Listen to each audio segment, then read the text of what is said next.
No housekeeping. Everybody move forward. Because sometimes people have time to push on them. That's later. So we need space for those nice devotees. And it's not just here, it's anywhere. Anywhere. You would come back and push on. Go ahead. Do your thing. Welcome everyone to the Harmony Collective. It's so lovely to have so many people here today. And obviously we're all here to hear from such a great soul. Romapada Swami Maharaj is here, and we're so honored to have him. He's come here many times before, and we hope to have him many times in the future. We're always so enlivened to hear from his classes. So today's discussion, I believe, will be on...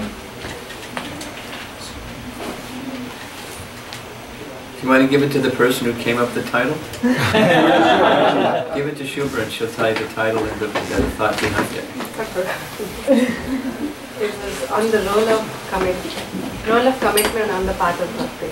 The role of commitment on the path of Bhakti. So what did she have in mind when she came up with that title? Go ahead, tell them. I was specifically looking from what are the things that prevents us from making an ongoing commitment to a relationship, and what are the things that strengthen us or gives, what are the things that helps us in keep making that ongoing commitment to a relationship. Okay?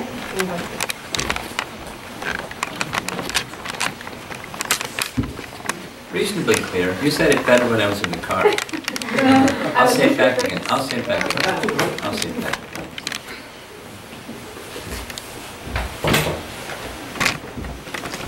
So after a little while, be ready for me to ask you to move forward again, because there's lots of space in the front. And I've been to the Harmony Collective for several years, and there's always people that they heard that the prasadam is really good.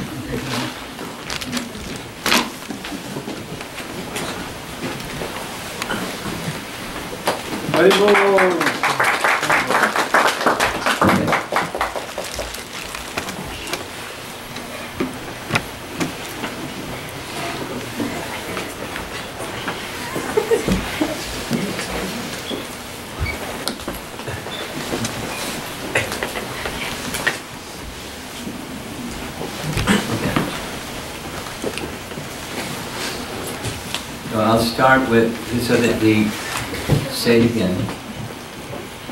The importance of, yes? The importance of commitment in the path of Bhakti. Making advancement in the path of Bhakti.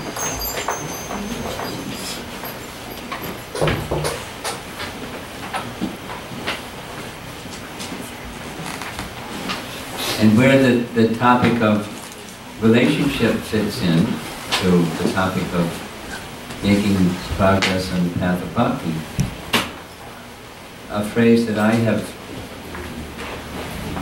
thought about a lot and expressed from time to time is Krishna consciousness is all about relationships. And ultimately, the relationship is our relationship with Krishna.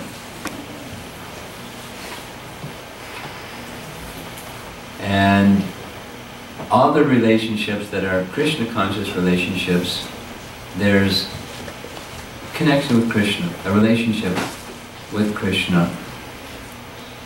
And I'll do a little sharing, expanding on that point. In Hungarian, the Hungary devotees made a little presentation on what translates into English as the currency of relationships.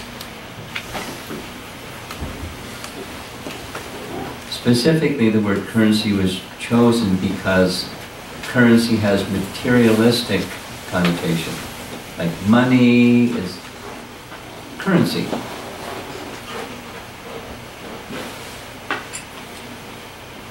And currency is used when there's some exchange between one person and another person when they want to buy something, they give some currency, whether dollars or euros or pounds or rupees, or in China it's RMBs. I don't even know what it stands for, but everybody says RMB. So, currency, money. So in a relationship there's some exchange, but so what's the currency of relationships? It's affection, feeling for one and the other. So they're explaining to people that know nothing about Bhakti. Can we move forward a little bit more? Because there's already somebody that's looking for a perch to land on and I can't find one.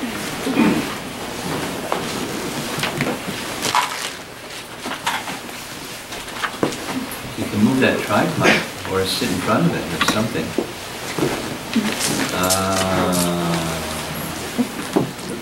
He's an intelligent young man.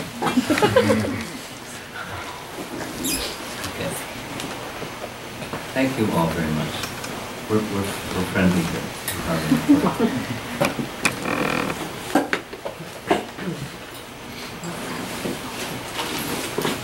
What I'm doing right now is there's really fantastic graphics that explain, that demonstrate all this, but I'm just giving you a little summary of something that I've done in colleges a number of times. Currency of relationships, and it's explaining Rupa Goswami's teachings on rasa. And the conclusion is, it's Krishna. But it's not just like keeping Krishna in a box and he comes out of the box and goes, ah, Krishna. It's a sequential, it leads to,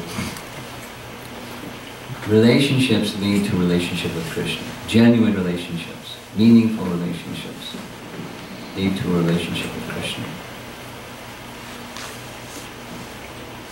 Just like the discussion with the youth group today. Self-love is incomplete, or it's notional only, minus love of Krishna. And when there's love of Krishna, then there can be love of others, including oneself. Minus Krishna, it's just notional only. Means it's Maya, in short. It's this perverted reflection of the real thing. The real thing requires connection with Krishna. It's not just, because we're Krishna bhaktas, we say that. It's the absolute truth. Everything comes from a source, and that source is Krishna. And so for there to be any relationship, there is, eternally existing, a relationship with the source of everything.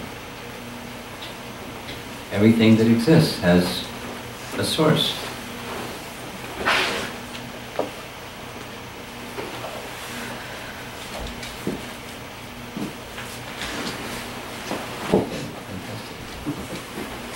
Very gentle. I've never seen a little boy be so gentle.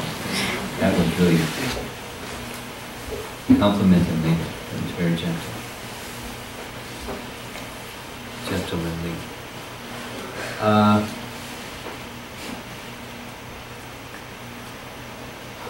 So back to currency of relationships. When people have a relationship, there's this language of subject and object. The object of, so there's in this graphic, there's a family looking over the edge of a crib into the little baby that's in the bottom of the crib. So the baby is the object of the affection. So there's an object, and then there's the subject, or in Sanskrit it's Vishaya and Ashraya. It's Rupa Goswami's Science of Rasa. So in spiritual relationships, Krishna is the Vishaya, and we're the Ashraya, the abode of love and the object of love. That's reality, absolute reality, that's spiritual reality.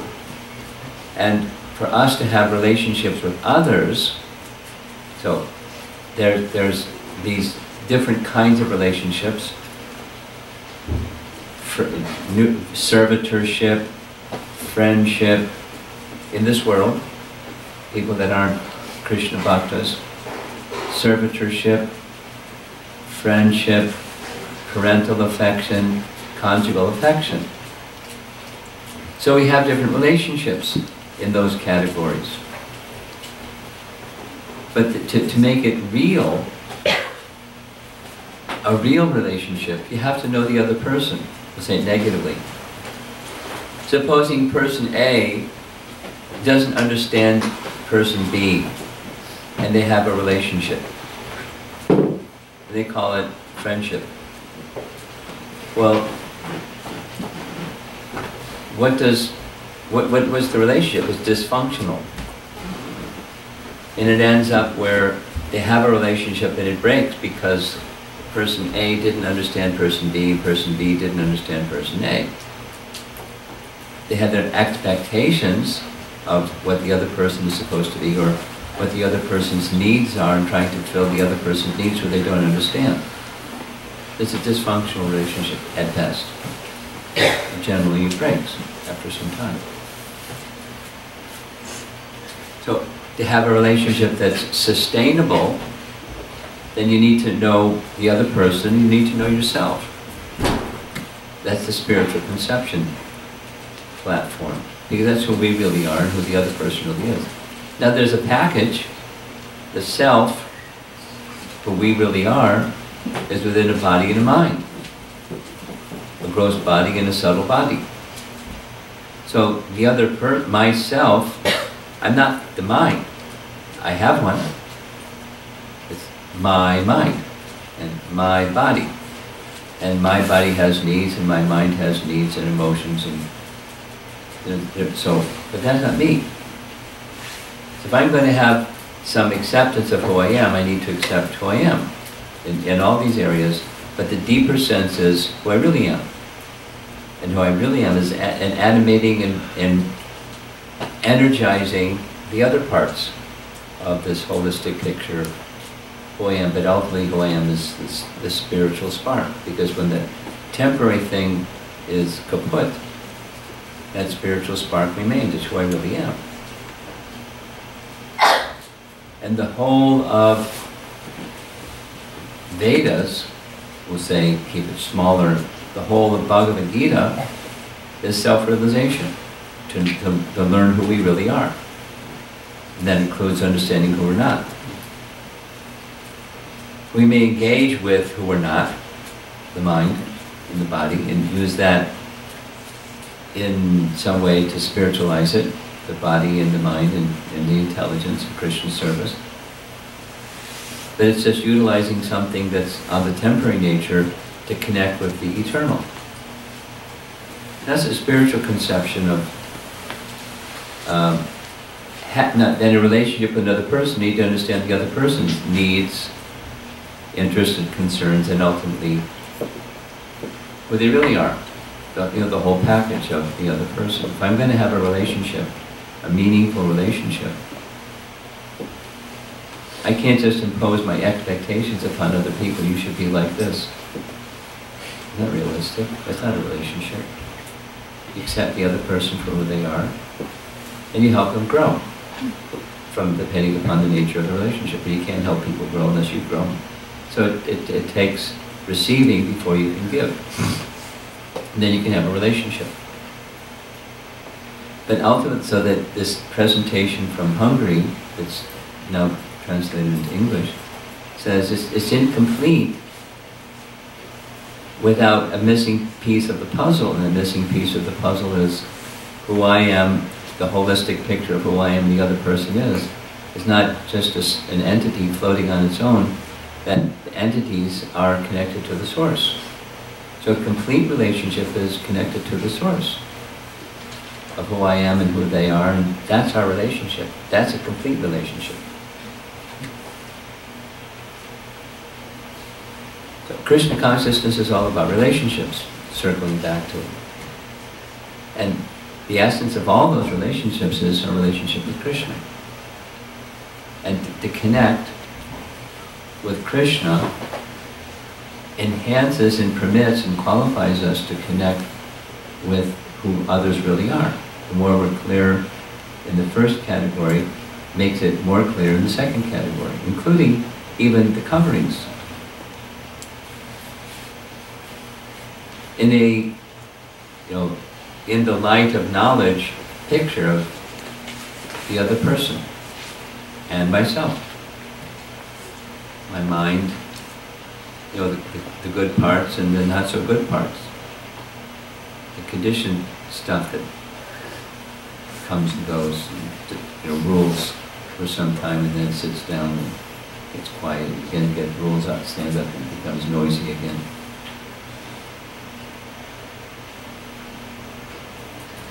Part of the package.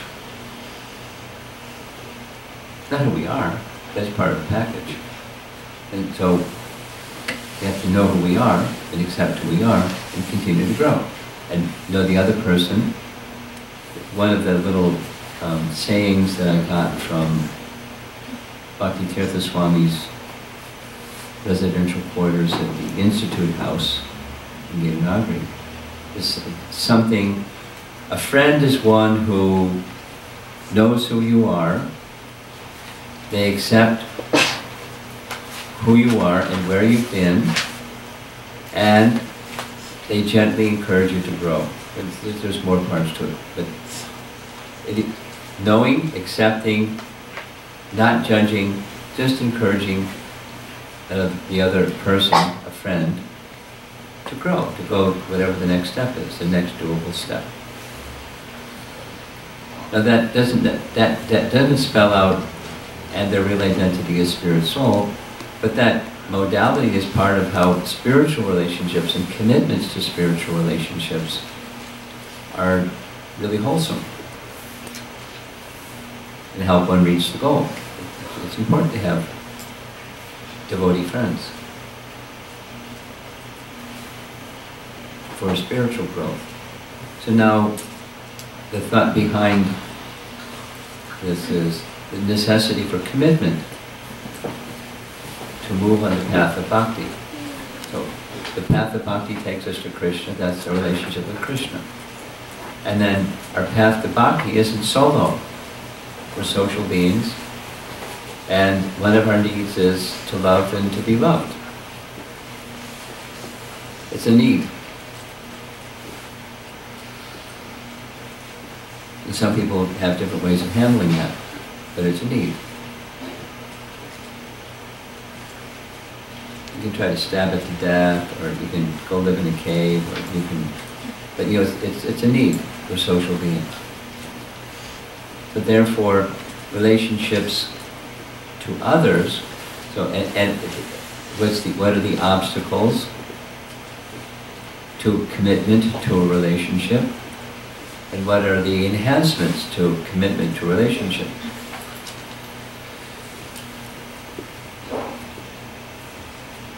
So in my discussion in the car on the way over here, there's, you didn't cite it specifically, but on my office door in New York for the longest time, there had this somebody in calligraphy write a saying that Goethe, a German, I guess, philosopher or fellow, wrote, who said, it's on commitment, and he says something to the effect that when opportunity arises, one of the options is to hesitate. And when there's hesitation, you don't see the option correctly, but as soon as there is an opportunity to do something that inspires you, when you make commitment, then Providence starts to move, Providence meaning God. And doors and opportunities that you didn't even see start to appear and then open. Simply because of commitment. Now, it doesn't mean commit to any foolish thing. But when you know that something is worthy, it takes commitment. So that speak about commitment to relationships. Commitment to relationships is necessary. Let's go to the ultimate. Commitment to our relationship with Krishna is necessary. The problem that we have, all the problems that we have, stem from one problem. We made a disconnect from Krishna. Krishna didn't disconnect with us. We turned our back and walked. Why would we do such a dumb thing? No good reason. But misuse of free will, and here we are. The Sanskrit phrase is yadrichchaya, which means there's no good reason. Somehow or other. Prabhupada translates it like that. It often says, somehow. Don't try to find a reason because you won't find one. Misuse of free will. Why do misuse free will? No good reason. It was really dumb. And we did it anyways. So here we are. Yadrichchaya. So it can be in the positive sense also. Yadrichchaya can mean somehow, there's directly in the Bhagavatam, when one somehow or another gets the good fortune of association of a pure devotee. What's the cause behind the causeless mercy of the pure devotee? There's no cause. It's the causeless mercy of the pure devotee. Don't try to find a cause. It's causeless. He's just merciful. And you happen to be in the right place at the right time, and kaboom. And you said yes. You bumped into one another and you said yes. Wow. Mercy, Krishna's mercy. Causeless mercy. So Yadrichchaya can work both ways.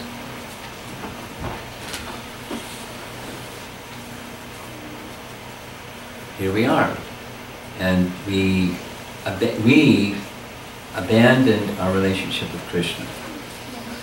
And struggled and struggled and struggled for who knows how many lifetimes. And at some point, Yadrichchaya happened, and we met somebody gave us a book.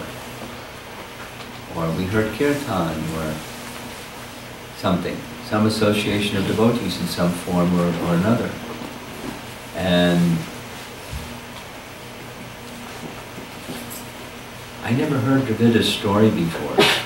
Dravita was visiting us. Dravita? You Harmony Collective Prabhus. You know who Dravita is? I know, but he's over here. You know him, who he is. You know who he is, but you haven't. I met him in Chicago. Okay. Dravita Prabhu is a wonderful brahmachari. He's in his late 60s. He's a senior citizen brahmachari in Hare Krishna. And he told his story of how he came to Krishna consciousness, which was fascinating. His father was a Marxist, and every day that was their scripture.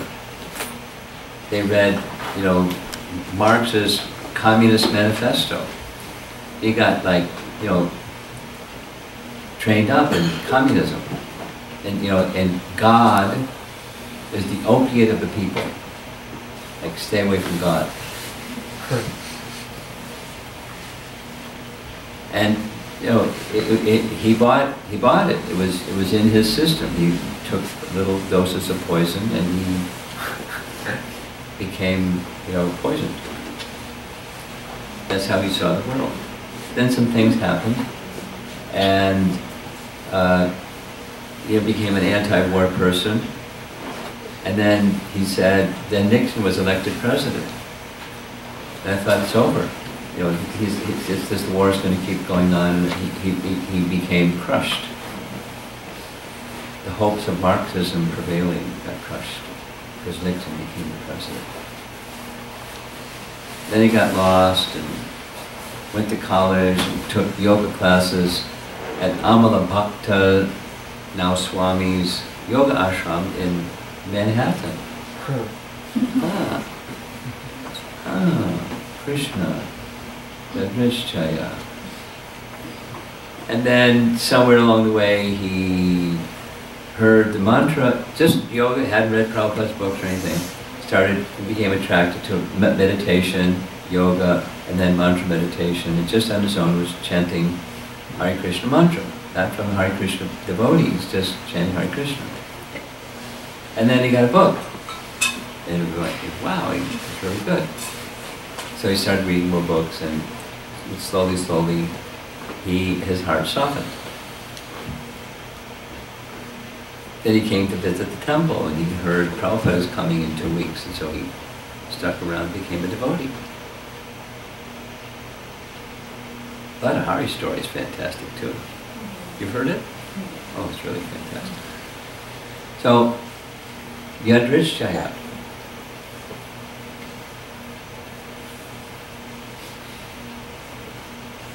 By association, so that then it brings Krishna in the center. Now, today, Dravid is just this cornucopia of nectar. He just flows and flows and flows, and he recites and sings and poeticizes and dances, and he's such a happy person, such a knowledgeable person, such a deep person, and he doesn't end. It's a stream that doesn't stop flowing. And he's one of the chief editors of Prabhupada's books. That's his service. He edits, every year we read Vyasa Puja. He edits every single article. He edits for the World Sankirtan Minister, Vijaya. He edits everything that goes into that newsletter, the Sankirtan newsletter that he sends out. He's just like, he's an editor. He's a word crafter. He's not like a nerd, he's a bhakta. He's just so juicy.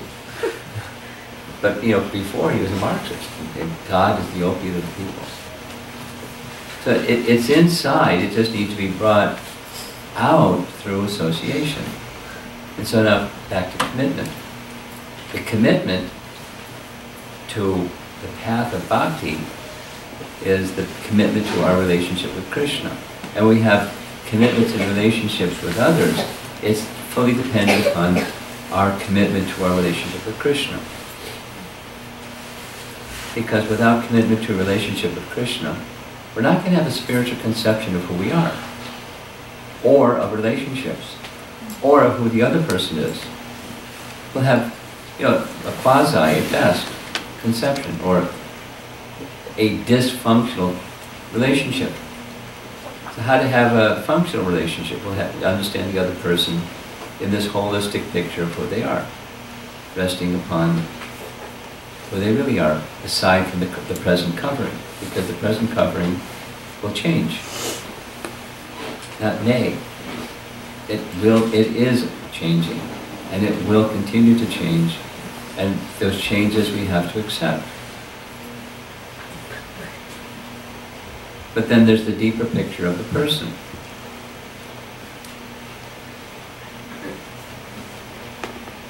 That's the unchanging self.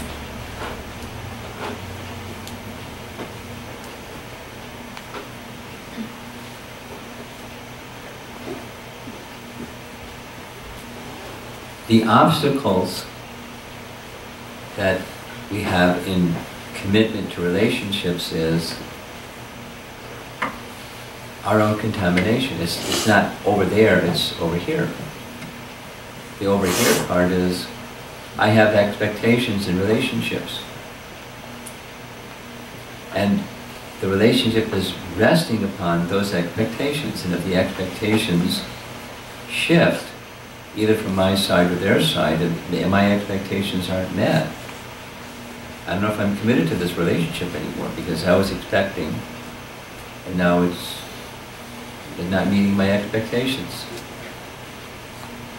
I'm not accepting the other person. I have my expectations. I'm projecting my expectations on that other person.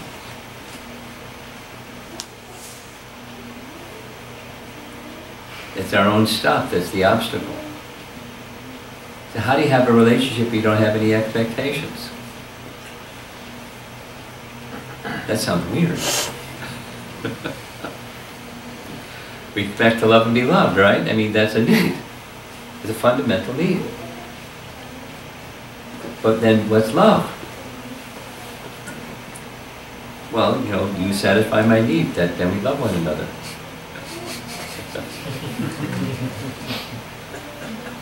And I'm not even really sure what my needs are, but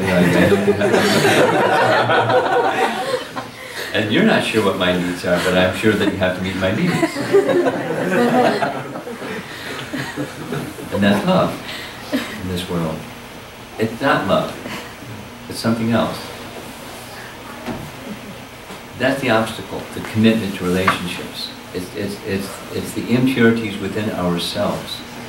Now supposing, just close your eyes and imagine you didn't have any impurities.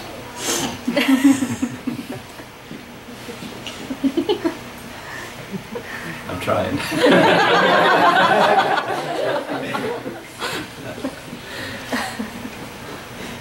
Or at least you want to get to the place where you don't have impurities. That's a lot easier to imagine. And I want to be committed to relationships. So the obstacle of expectations and my own stuff being met, without acknowledging, you know, the other person is who they are, without accepting the needs and the other person and the package that they're in, as well as the soul. So it requires commitment on the soul platform. And then in Prabhupada's words, I like very much, Krishna consciousness is love and trust, give and take. You've heard that one before? Anyone's heard me speak, has heard it before. Love and trust, give and take. That's what Krishna consciousness is resting. It's relationship. In a relationship. So operative is to be trustworthy. Small thing, right? And then when somebody is trustworthy, you place your trust. And until they're trustworthy, you may be a little guarded about your trust. And when there's trust, then there's love. And when there's love and trust, it can go this way or it can go that way. And no one's keeping score.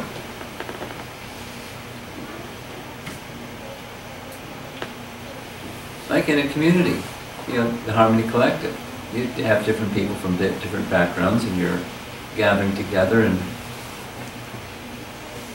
you know, your personalities are different and the stuff that you're carrying inside is different and sometimes. It's any relationship, a group or an individual with another individual. When there's commitment, you know, you have some discussion, and then some, you know, ideally some consensus is reached, and I yield. You know, sometimes it can go this way. It doesn't have to be my way. Sometimes it can be other than my way, and that's just fine. Because I'm committed, because to me, the relationship is more important than which direction things go. That's a rule that I try to live my life by. Relationship trumps everything. Because Krishna consciousness is all about relationships. And relationships are based on pleasing Krishna. Because somebody in this room made a nice little design. Krishna's pleasure is everything. You're going to see it in the presentation tomorrow at Farmington Hills if you come. Krishna's pleasure is everything. Because relationship trumps everything, Krishna's pleasure is the relationship that trumps everything. So if I yield to something, even if I'm not so comfortable with it, I may yield to it because if my appreciation is Krishna will be pleased by this. Whether it's in a family or a community or with a friend or something. Krishna should be pleased. Some people, they're really attached, I gotta be right. Anyway, the different personality types, and that's a whole other topic. But commitment to Krishna is to be pleased. That trumps everything, and that takes care of obstacles in commitments to relationship, because if you're committed to a relationship, you're not judging the other person. I'll give one example coming to mind. Somebody was way up here, and they were fantastic, and something, years, fantastic service, ideal standard, da. And then something happened and took a nosedive. And they went, to depths that you don't want to even, as a devotee, hear about. And they were feeling, people are going to judge me, but I don't care. And when they didn't get judged in their relationship with me, they were like, huh? And I said, I know that's not you. I know you. I don't know where that thing is coming from, but it's not you. And so, I don't have to like the behavior, but I'm not judging you at all. You're a wonderful person. I know you. Are you sure? I'm sure. And so it went on for like 1.5 years, 2 years. I was sure. No judgment. No And then time moved the material energy, and the devotee started to come back to, a more stable, more representative of who they really are kind of a position. To this day, I don't know what that thing was, but what caused that. I don't need to know either. Now they're dealing with the consequences of the decisions that they made during that period of time. That's their responsibility, not mine. I care, but it's not my responsibility. My responsibility is to help this person according to whatever position they're in grow, whatever the next support where they are, and grow to the next step, whatever that is. It's doable for them, because I'm committed to them, the spirit soul. And they believe it, because they've seen it. They saw, and when they were up here, and when they were down there, and not where they are. They're not where they are is not where they were, or where they were when they were down. How's that possible? Well, you see the soul, and the soul is connected with Krishna, and Krishna is to be pleased.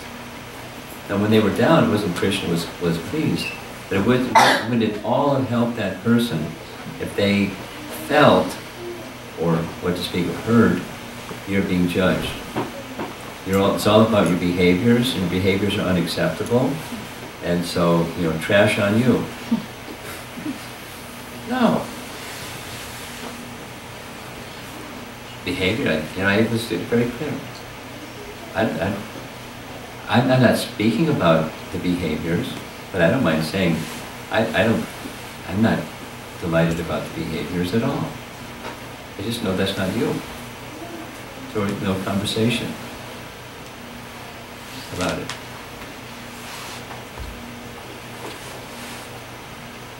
What can I do to help you?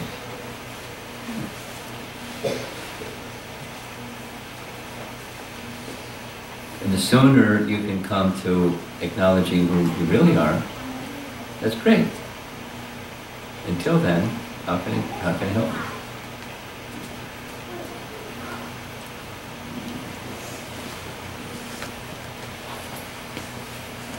So commitment is something that, in Goethe's word, I don't know what the word in German was, but Providence is the English translation that I've been given. Providence sees the commitment, and matter moves. Options that weren't there, at least you didn't see that they were there, then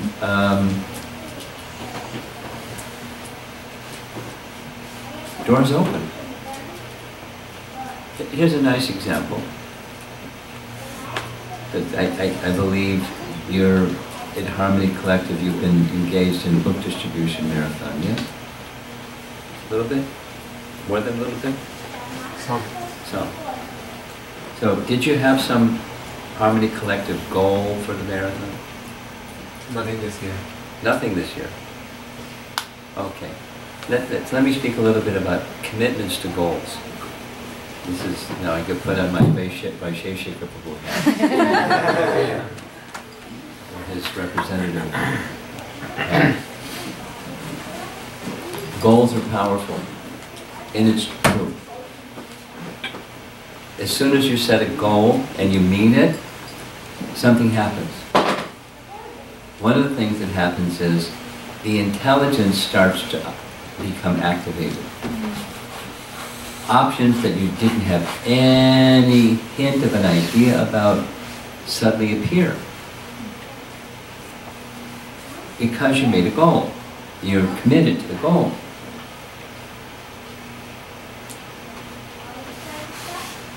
A doable one, but a little stretch. And then intelligence starts to move. How to reach the goal. So supposing I have a goal, I want to be committed in my relationships. At least a handful, for starters. At least a few. I want to get beyond the sun-steadiness and right. So who are trustworthy persons, and I want to make a commitment in this relationship, that relationship, and the other relationship. I want to. I'm going to, so this is, New Year's resolution. I'm going to make a commitment in these 3, 5 relationships. So I've already some that have more deep commitment to this relationship. These handful of relationships. When you mean it, then the intelligence starts to function. And you can see beyond the obstacles and the temporary and your expectations that aren't met and all that stuff. You start thinking more deeply on the meaningfulness. Now, certainly a possibility is to become attached to the outcome should look like this, instead of really a commitment to the relationship, because it might not look like this, it might look like that. Because don't project your expectations what the relationship should look like. Because then it's the same problem over again. You're projecting your expectations and the other person is not satisfying your expectations. It puts a strain in the relationship. Just be committed in principle to the relationship, even if it goes down. Or if it goes up or stays the same. You just stay committed to the relationship. And it moves the heart. Moves our own heart, and then it becomes more of a heart-to-heart or soul-to-soul and Krishna's pleased kind of a commitment.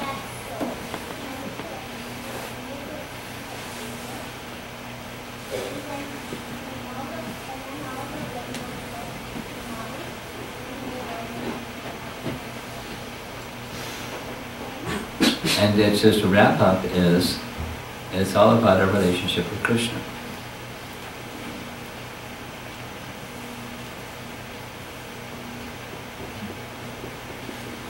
Isn't Smarty here? Downstairs? Down? You had to leave? No, I don't know. You don't know. He's somewhere. So, in the youth group today, I said I would send to him, and I did. So if you want a copy, you can get, just ask him, and I'm sure he'll forward it to if you ask him. This is the final thing here. There's, holding up my hand, this is a piece of paper. On the wall of one of Mother Teresa's places in Calcutta, with a little sign, so I had somebody make it into a little image, graphic image, where she's making this statement about being who you want to be. And the conclusion is, in the final analysis, it's not between you and them, it's between you and God anyways. So, if you do some good activity, people may consider you to be calculating. Do good for other people anyways. If you create something wonderful, in one day that something wonderful can be destroyed by someone else, create something wonderful anyways. Then a whole series of those. If you're very generous, people may think you're calculating, you want something from them. Be generous anyway. You know, a whole series of those things. You know, be what your values are. And in the final analysis, if there's some disagreement with another person, it's not, in the final analysis, it's not between you and them, it's between you and God anyways. Because doing all the things that you feel you should be, do it for the pleasure of Krishna. Be committed to relationships, not because you want something from that relationship, or you want to feel good about yourself. The Bhakti path says, do for the pleasure of Krishna. And then that's how to be committed to a relationship, because it's pleasing to Krishna. And in the final analysis, that's everything. You can please Krishna, you've got it.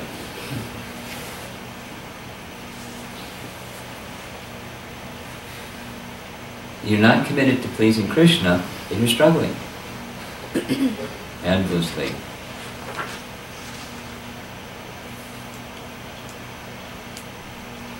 Mama Maya Duraksha.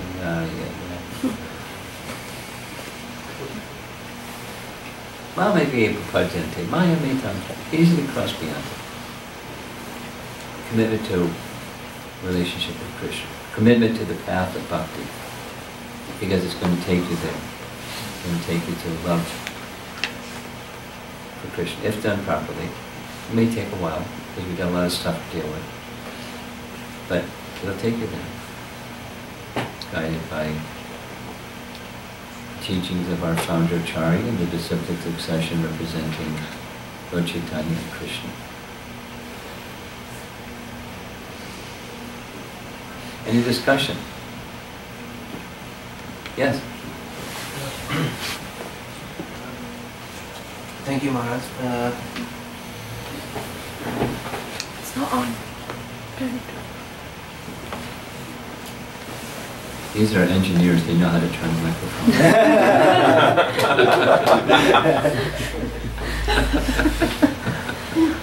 Hare Krishna, Maharaj. Thank you very much. You touched upon Krishna being the Vishaya and the soul being the Ashraya. Did I get it right?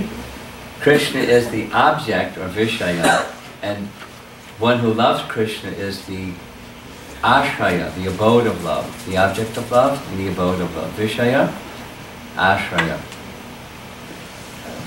Usually the word Ashraya is considered as shelter, isn't it? Yes, that's correct. So with the shelter of love, and the object of love is Krishna.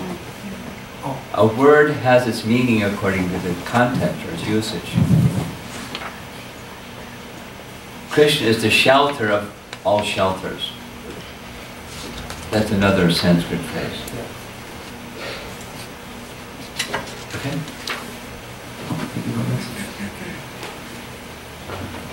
Yeah.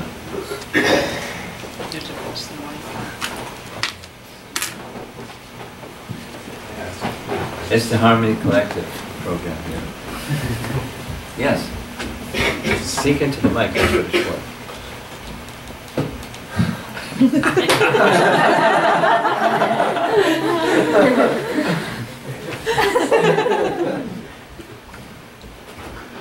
This decision that's been approaching my life for I don't know how long now, and I need to know whether I should try to satisfy my parents by going to college, or satisfy Krishna by going to college, or if I should just drop all that and just go to him.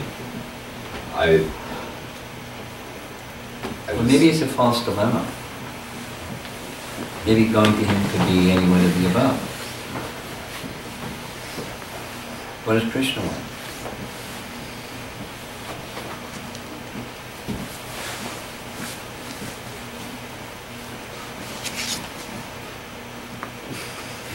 What is somebody that's not living your autobiography?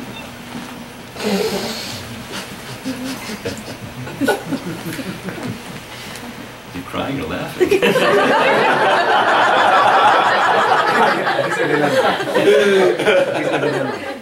It's a dilemma. I hit his button. Boy. Okay. So, somebody, I'll tell a little anecdotal thing about somebody you don't know, and then we'll come back to you.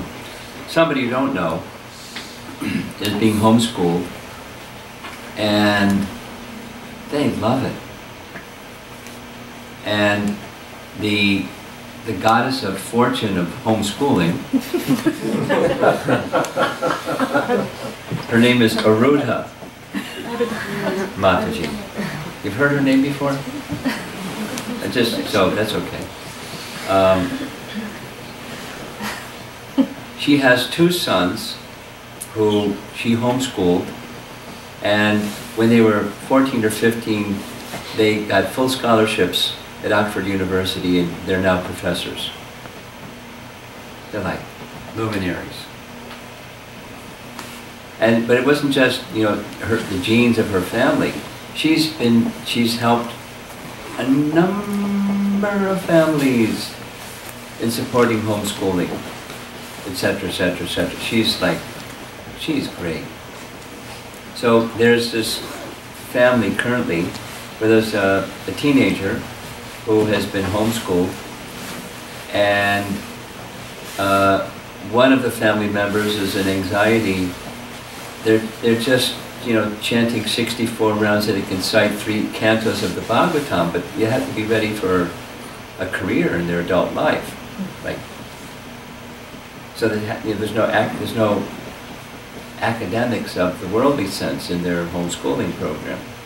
I don't even know if it's lawful that you have to pass a GRE, graduate equivalency exam, or whatever it is. But you know, this young person is qualified. They can pass a GRE in their sleep. They're really good. So I said, let's consult Arudha. And Arudha said, I was surprised. I had no idea what she was going to say. But she said, in my opinion, adult life in America requires, and as a girl, not you know, someday going to be father, she's not likely she's going to be a father. Who knows these days?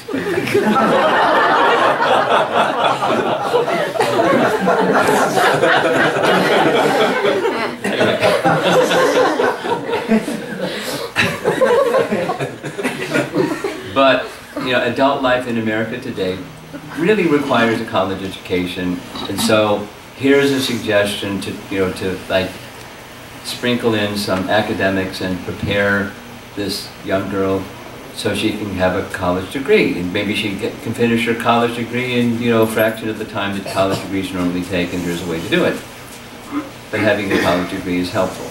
Now that's Arudha speaking. She's the advocate of homeschooling, saying what she said.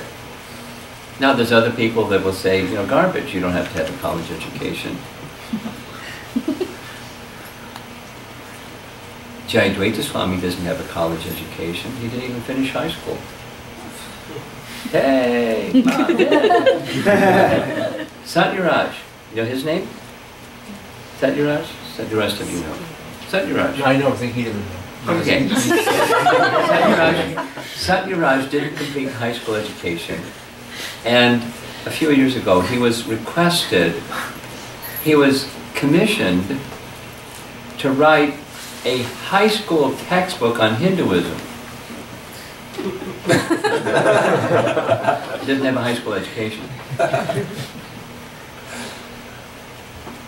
But he's very committed to writing.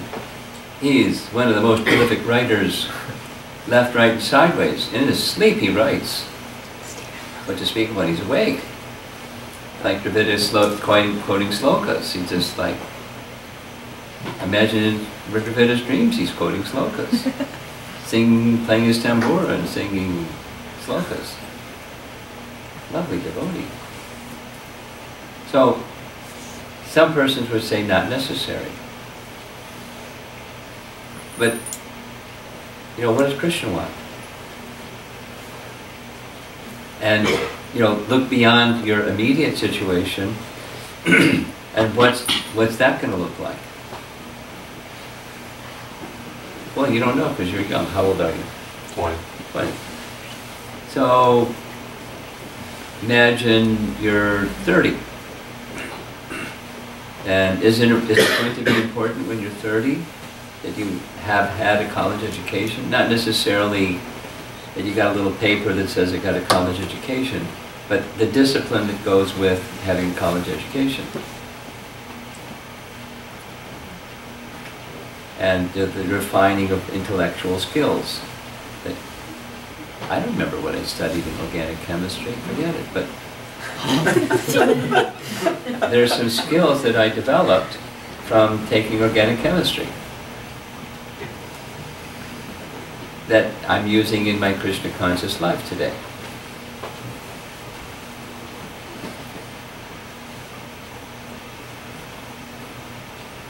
I was taking organic chemistry because I had a career plan that didn't happen. I had a different career. I didn't envision taking organic chemistry and becoming a Hare Krishna devotee for 48 years. I had no picture like that. But often it goes the other way.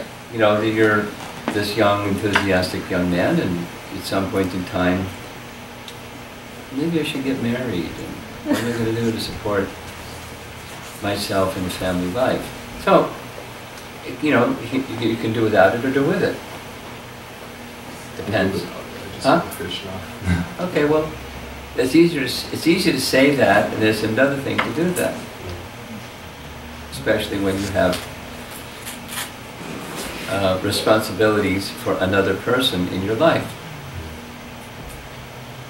No. I know devotees in Krishna conscious marriages that,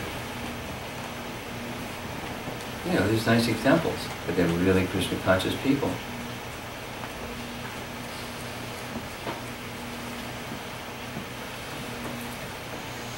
So, what's Krishna want? That's not an easy question to answer, but he asked the question, you're more likely to get an answer to what I should do this coming year than if you don't ask the question.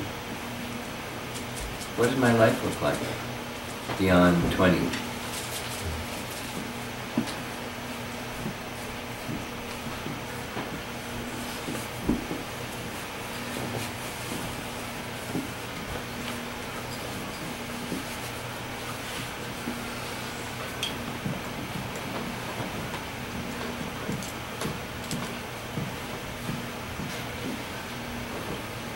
You usually have a question. You got a question? I have a lot of questions. You narrow it down to your favorite one? I can narrow it down to a category of questions. Okay. You were speaking about relationships and commitment and goals. Yeah. And Krishna being the source of love. And Source of everything. the source of everything, but I'm thinking in terms of love, Okay. and because you were talking about love. And, I mean, a lot of people know me here. I've been a pretty fanatic Hare Krishna for years. And that meant, you know, quitting my job. I'm not sure my guru was so pleased with that, but I did that, and I joined a temple and these things. And I've been, you know, as authentically committed to relationships as I could be, from who I was and where I was. And I'm wondering how authentic, because Krishna is a source of love, and people who are not practicing Krishna consciousness or are aware of their relationship with Krishna, though love is covered by kama,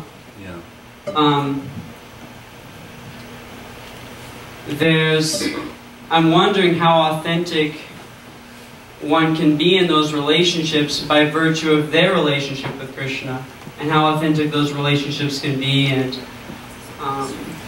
you thinking of mom and dad, for example? Mom and dad and just the whole world. Okay, not like, specifically a Christian.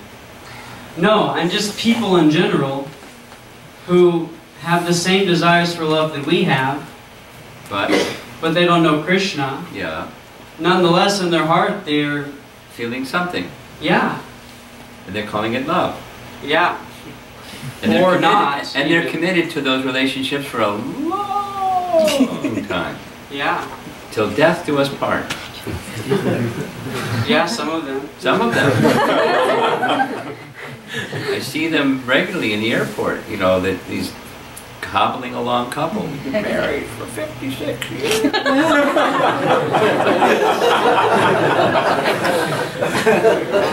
Love one another. They hold hands. You know. Yeah. Yeah. And then out comes the wheelchair, and out they go. Can't hold hands in the wheelchair. But anyway. Yeah. So, how authentic is that feeling of love that they have for one another? That's your question? Yeah, how authentic is it, and how authentic can it be if at least one person in that relationship is Krishna conscious, whether it's a family member or a professional relationship or something like that? Well, first of all, your word is authentic, but now you see it, now you don't. Asat. Temporary. Fundamentally temporary. And therefore, asat. So, it has a beginning, and a middle, and an end. So, something depends on what your definition of authentic is. But a definition of authentic is sat. It doesn't have a beginning and an end. It's eternal. That's sat. It is of substance. Read carefully in the first verse or two, purport or two of the Bhagavatam. And Prabhupada speaks of this language, this Latin terms and Sanskrit terms, but the English are substance and category. Sat and asat. Here's a chair. How authentic is this chair? Feels pretty authentic to me. Yeah. I'm sitting in it. Yeah. But there's a time when it wasn't a chair, and wait a while, it's going to be something else besides a chair. How authentic is it? In an absolute sense, it's not. It's earth, water, fire, air, ether. That's what it is.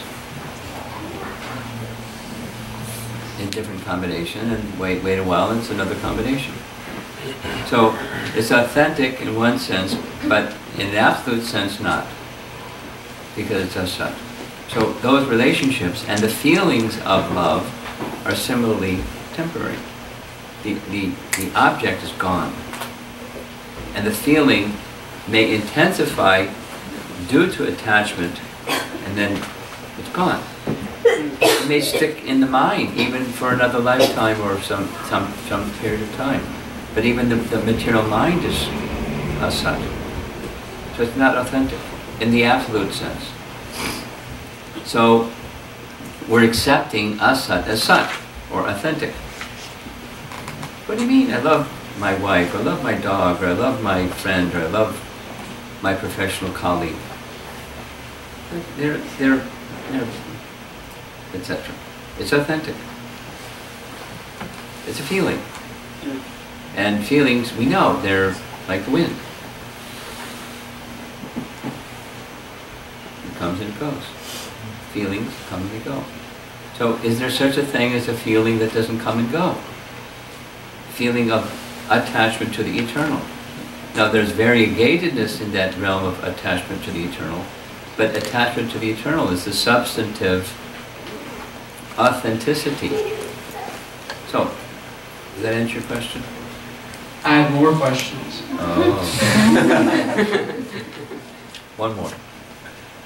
I can pass the mic though. You can do one more and we'll give it to them. Whoever's the next person will take another question or two and then we'll end. You talked about being committed to relationships without expectations. Yeah. I think of others and also even of ourselves in the relationship. Yeah. Easier said than done. Yeah. Especially, I think, especially also in terms of mutual goals, there's also accountability in the relationship. So yeah. We have accountability but not expectations. Well, that's the issue. The way that I like to phrase it, a little different language, is be trustworthy. When you make a commitment to somebody, a trustworthy person fulfills the commitment. Simply because they said it, just like Ram. It's one of the key things. My father gave his word, that's it. What higher thing can there, what greater satisfaction can there be for me than my father gave his word, and I'm upholding the word of my father? I mean, that's a high virtue, but that's the virtue of Sat, truthfulness. Sat in that sense, upholding, abiding by the truth. So, be trustworthy, and then if for some reason that you didn't anticipate when you made that commitment because you're a trustworthy person, you go back to the person and say, I'm finding difficulty meeting that, I can't be there at 10 o'clock tomorrow morning, or I can't have this thing completed by such and such time, and I'd like a little more time, is that okay? A reasonable person, because you're trustworthy, they say, well, these things happen, fine. But, thank you for letting me know you're not going to be on time. And that later time, it's just fine. And then so the commitment is to being trustworthy, and then perform accordingly. And then that endears trust because you're trustworthy. Things change. I've noticed. And so, but the commitment doesn't change. Commitment to the person and the relationship. I don't know if I'm addressing your question. Yes, that was very clear. My question may not have been very clear. Okay. But Okay, one or two more. Okay. In the last retreat, Guru Maharaj, in our Sangha discussions, very nice questions were given to us for discussing among each other. So one of the question was, is it possible to have deep relationships if the value systems are different? And I mean, we discussed it, but it was not enough that we could discuss in more detail, and we couldn't reach any conclusion, but it had been my contemplation. And I was thinking that, to have really, first of all, what is the meaning of deep relationships? So we were discussing where we can put our trust, where we can share our deepest, probably secrets, and just to trust that relationship. But then I was thinking that it is important to have similar value system, probably, because otherwise how that trust or relationship will build. In sometimes it happens that when other person is probably not up to that my value system, then I just end up feeling that, okay, no problem, I'm tolerating this for Krishna to please him, but I have a better value system, so it goes in that realm of something else, that maybe pride or something. So I never feel satisfaction in that relationship that I am being properly committed here. So can you throw some light on this one? Well, as you said, it takes a long time to get into this topic. it's not easy to, within the question you're raising requires lengthy discussion. But here, a couple of short points. You know what a Venn diagram is? Okay, so here's, and there's some overlap. This value system, that value system. Minimally, some values must be shared. There can be different values, and there's still a wholesome relationship. Because I know that other person's values, and my values are over here, but it's just fine. These are ones that we share, and we're consistent. And we're consistent with our values. The question last night, weren't with us last night? No. That someone in the audience was a sociology, either student or professor or something. And in sociology, there's this thing where people hold, they didn't use the word values, they didn't use convictions, they used consciousness. And then their behaviors are over there. So they're not consistent with their own values. Now, an occasional, a value that I may hold, or you may hold, or someone may hold, is an occasional conduct different from someone's values. That's human.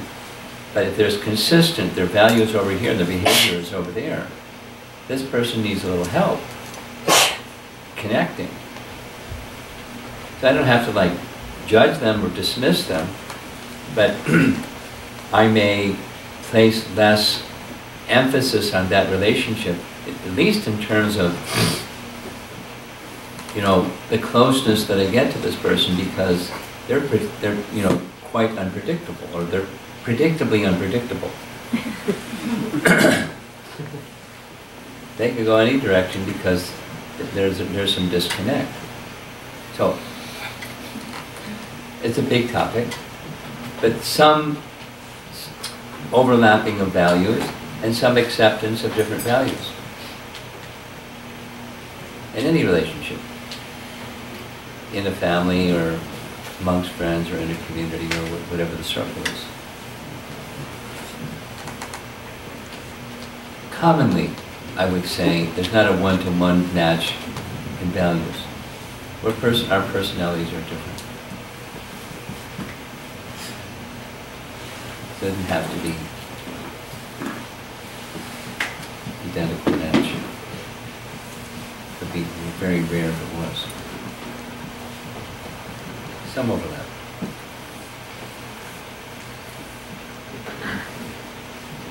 Another? Are we done?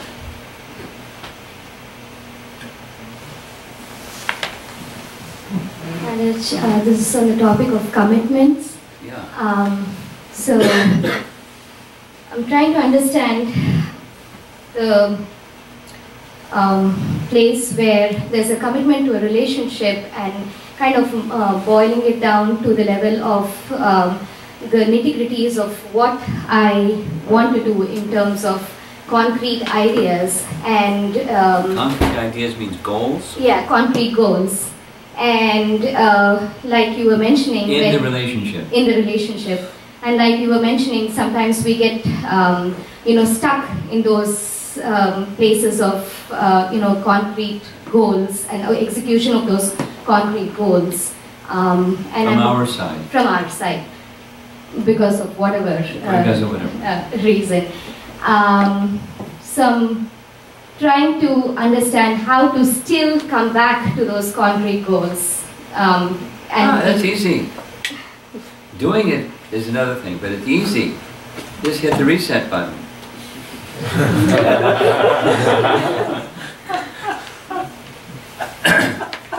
In Krishna consciousness, it's really good.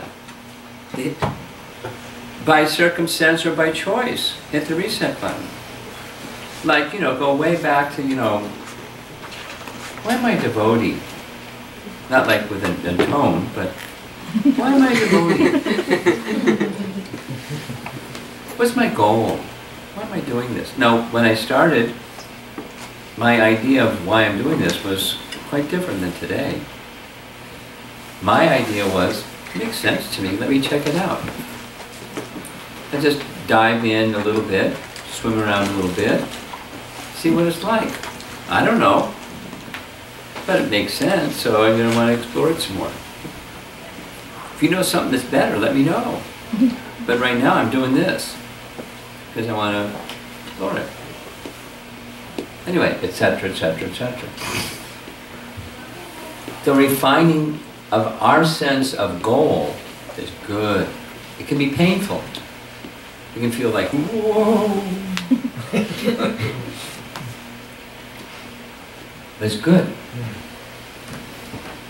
Because our immature can become more mature by refinement of clarity of what the goal is. Let's just say, what was the goal? Krishna Prema. What do we know about Krishna Prema? But that's the goal.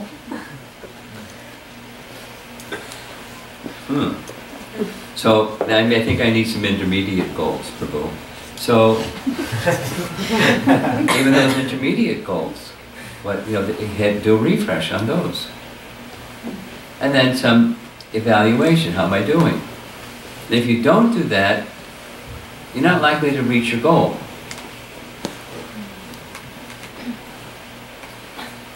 Like a really simple metaphor. You get in a boat, you're going from, America to London. And you're off by 1 degree. You're not going to end up in London. You may end up somewhere, but it ain't going to be London.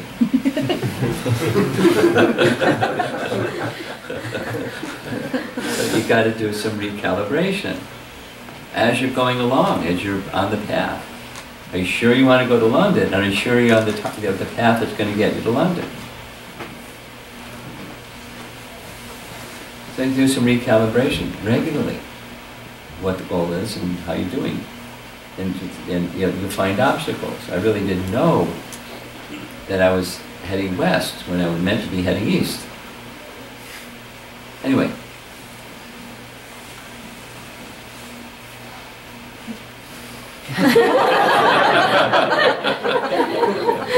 All right. That's one. No more after this one. Thank you, Maharaj. I discovered a dilemma. You did? Yeah. What does it look like? That the more clear and concrete the goals that I'm able to envision for myself, the more clear and concrete they are or occur to be, the more kind of material they also seem to be. Uh-oh. Whereas Krishna conscious goals and advanced devotees who I associate with who have like really lofty Krishna conscious goals, and they're empowered to do them, but it just looks like a constant miracle from my perspective. And so for myself, for me to have a clear goal, it seems like maybe I'm limiting myself, or... Does Krishna have form and his form limits him so he can't have form? I don't understand what you're saying. Some people say, God can't have form, because as soon as he has form, you're limiting him, and God's unlimited, so God can't have form. He's formless. Because form is limiting. So, similarly, not identically, if I have a goal, it's limiting me. It's material, or materialistic. Materialistic means sense gratification. That's materialistic. And leaving behind materialistic life doesn't mean fantastic, now you don't have a goal. Because as soon as I have a goal, it's materialistic. No. The goal doesn't have to be lofty, it doesn't have to be something beyond my binoculars reach.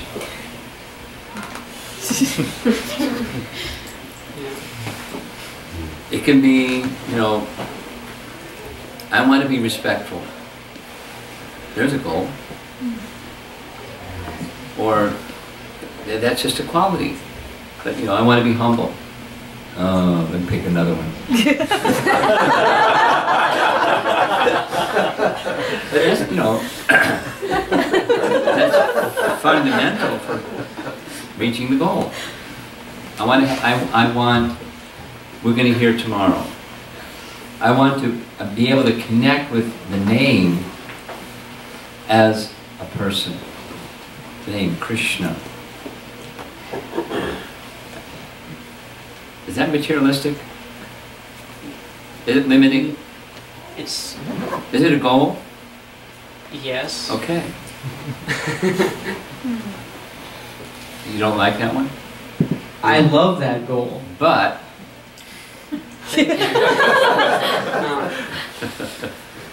I appreciate that that's a goal you can set for me in your association. No. No. Don't do that one. Your goal. Don't do that one to me. You have your goals. If you don't have your goals, that's your choice. But if you have goals, it helps you to make steps to get there. That's a very core teaching that I understand from our founder Acharya.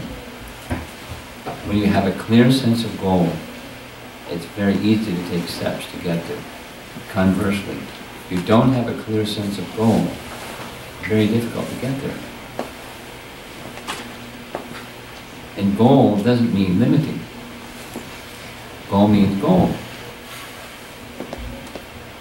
And you can rewire the goal, or recalibrate the goal, or retake, the steps that you take. There's lots of diversity permitted. There's boundaries, but there's lots of diversity permitted by Krishna for our own individuality. But the goal,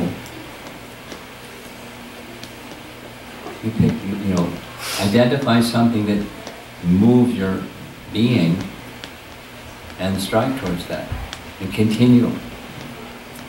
There are persons in this assembly who have had the same goal for 8 years, and they're continuing to strive to cultivate reaching that goal. That's powerful. And you know what? They're getting closer because of having the goal and committed to the goal.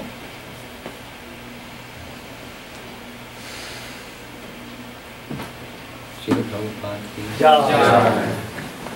Romapada Swami Maharaj ki Jai.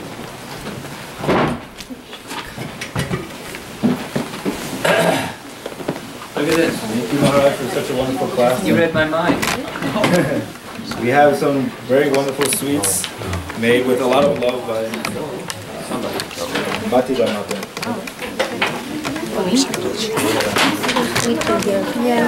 I brought some also, but we'll do these instead. What kind? Simply wonderful. Simply. Simply.